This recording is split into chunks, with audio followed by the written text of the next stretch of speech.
ଯେତେବେଳେ ଗୋଟିଏ ମହିଳା ଆପଣଙ୍କ ସହିତ କରିବା ପାଇଁ ନିଷ୍ପତ୍ତି ନେଇସାରିଥାଏ, ତେବେ ଦୁନିଆର ଏମିତି କୌଣସି ଶକ୍ତି ନାହିଁ ତାକୁ ଅଟକାଇ ରଖିଦେଇପାରିବ। ମୋଟି ମହିଳାଙ୍କ ସହିତ ଶାରୀରିକ ସମ୍ପର୍କ ବନାଇବା ଦ୍ୱାରା ପୁରୁଷର ଜଲ୍ଦି ଶକ୍ତ ହୋଇଯାଇଥାଏ।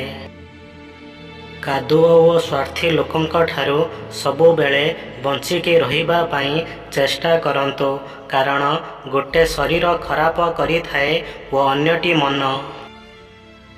ଜଣା ନାହିଁ କେତେ ସମ୍ପର୍କକୁ ନଷ୍ଟ କରିଦେଇଛି ଏହି ଭ୍ରମ କି ମୁଁ ହିଁ ଠିକ୍ ଅଟେ ଓ କେବଳ ମୁଁ ହିଁ ଠିକ୍ ଅଟେ।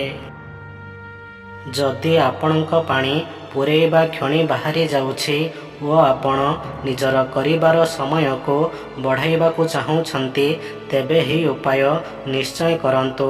କରିବାର 2 ଘଣ୍ଟା ପୂର୍ବରୁ ଗୋଟେ ପାଚିଲା କଦଳୀକୁ ନେଇ ତାକୁ ଛୋଟ ଛୋଟ ଖଣ୍ଡ କରି କାଟି ନିଅନ୍ତୁ। ଏହା ଉପରେ 1 ଚାମଚ ଭୁସି ମିଶାଇ ଗୋଳେଇ ନିଅନ୍ତୁ।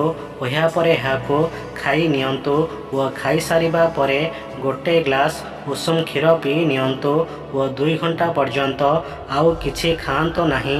ଏହାପରେ କରିବାକୁ ଯାଆନ୍ତୁ, ଫରକ ଜାଣିପାରିବେ।